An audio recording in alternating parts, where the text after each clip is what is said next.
The first step to mastering your mind is improving attention. Do you know why? There is a famous saying, Rome was not built in a day, and you need long-term attention to do something great. Similarly, you need long-term focus on yourself to master your mind. And the question is, how to improve attention? Attention is a practice. Practice transforms into habits when we practice it for a long. When attention wanders away, bring it back, practice it, and make it a habit. Humans have more intelligence than animals because humans can think. All the innovative or creative activities on this planet are the physical manifestation of what we think. Our mind has 4 different functionalities. These are automatic functions, the unstructured pattern of thinking, the structured pattern of thinking, and engaging functionality. And above all these things, one quote of Mark Twain that will help you move forward. 20 years from now, you will be more disappointed by the things you didn't do than by the ones that you did. So sail away from the safe harbor, explore, dream, and discover. Now it's time to let you know how to master your mind. Here are the 10 natural steps to master your mind. Let's get started. Provide mental diets relevant to your life and purpose. We are what we feed to our brains. Our words or actions are the reflections of our mental diets. We all have 24 hours a day. Very few people feed to the brain what is relevant to them, and they are called intellectuals. You should also know that we feed to the brain through social behavior and cognitive behavior. Let me explain through example how we feed through the brain. John, a 30-year-old IT professional, spends 8 hours a day on his work, 2 hours on social media, 1 hour on TV, and 3 hours on social gossip. On the other hand, Sophia, a 30-year-old IT professional, spends 8 hours a day on her work, 4 hours on learning relevant things to her life, and 2 hours on watching news or documentary. They joined the company 6 years back at the same job profile and on the same day. However, John still works as an IT engineer and now Sophia is his boss. Did you get the story?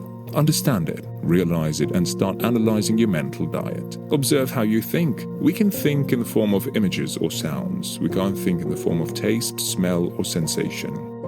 Close your eyes and try to think of your mother. You will visualize her image. And now try to think about the taste of your favorite food. You can't feel the taste. You will hear, yeah, the food is tasty, or you will visualize an image of the food. Similarly, when we think about a smell or sensation, we hear some sound or visualize images. Our brain can respond to taste, smell, or sensation when these are in action, but we can respond and think about what we see and what we hear. As we explained above about the basic functionality of our mind, we have the unstructured pattern of thinking and structured pattern of thinking. When an unstructured pattern of irrelevant thinking attacks you, bring the attention back to what you want to do. Realize how you remember. Our memory is influenced by strong emotions, unique experiences, related information, and repetition. These factors shape our ability to remember and recall information. For example, intense emotions and distinct experiences, like encountering something scary or unusual, are easily remembered. Additionally, our minds automatically retrieve related information when we think, both consciously and subconsciously. Moreover, through repetition or practice, we develop automatic functions or habits that aid in memory formation. Engage your mind. Our minds require constant engagement, except during sleep. When left idle, subconscious thoughts and external stimuli automatically occupy our minds. To become aware of these unconscious thoughts, simply close your eyes and observe the diverse mental activity. By consciously controlling our engagement, we can realize how our minds subconsciously influence us. Learning is an integral part of human intelligence, so actively focus on relevant topics to master the mind. Avoid automatic engagement and take charge of your mental stimulation. Ask questions to yourself. Many people fail to reach the formal operational stage of cognitive development, which involves deductive and hypothetical thinking, as well as metacognition. These skills are developed through practice and play a significant role in intelligence differences. Self-questioning is key to mastering these abilities. It involves asking questions about consequences, decision necessity, execution, and outcomes. Such questioning builds the foundation for effective decision-making and problem-solving. Avoid unstructured patterns of thinking. Unstructured thinking is a state of mind where people engage themselves unconsciously. The source of engagement can be a subconscious thought or a sensory stimulation. When any irrelevant thoughts or external sensory inputs try to engage you unconsciously, you can't realize all the time when your attention wanders away. When you practice observing how and where your thoughts flow when you are free, one day you will find that when attention wanders away, you will get an automatic notification. Hey, your attention is just hijacked by an unconscious thought. Practice mindfulness. Mindfulness is a practice. It's a state of being conscious of what you do. You can't do anything effectively without mindfulness. When you're working on Project X and thinking about Project Y, can you perform effectively? Most humans fail to understand what multitasking is, and which in turn causes them to practice distraction. Multitasking is a practice of doing things according to time slots and priorities. In fact, it's not about doing all the things at the same time. Improving attention and engaging yourself are the keys to practicing mindfulness. As I mentioned earlier, when you don't engage the mind is always ready to engage you unconsciously. So you should also read and understand the engaged state of mind or the habit of being mindful. Make habits. Successful people have a habit to make habits. Habits are the automatic function of our brain. Automatic actions save time and energy. For example, when you're learning to type in your desktop keyboard, you know how much time you spend typing 100 words, but do you still take the same amount of time? I think not.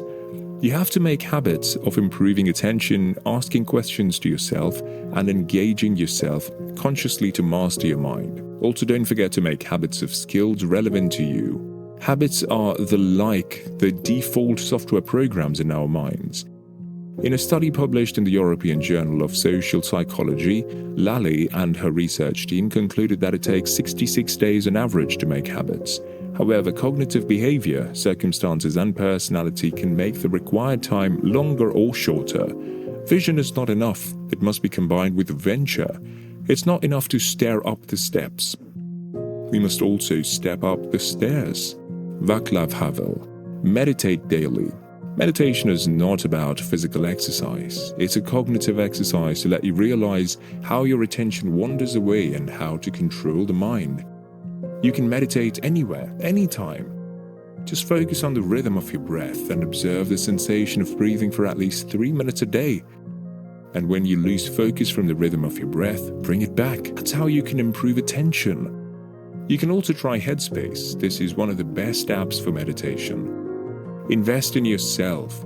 This is the final word. You have to recall it whenever your attention wanders away or irrelevant thoughts hijack your mind. Your earning can increase when you focus on learning. Remember that we all have 24 hours a day and 365 days a year, and it's your choice what you want to be. You should also learn one thing from a lion. A lion never does anything half-heartedly. It would kill a rabbit or attack an elephant with its full ferocity.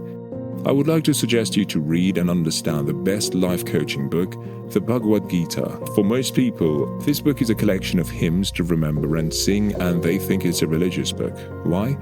As I mentioned earlier, many people fail to have deductive thinking, hypothetical thinking, and metacognition. And for you, this book is for self-understanding. And don't forget to understand the book in your own language. Teach yourself and start asking questions to yourself while reading. Here is one of the best quotes from the Bhagavad Gita, chapter 6, text 6.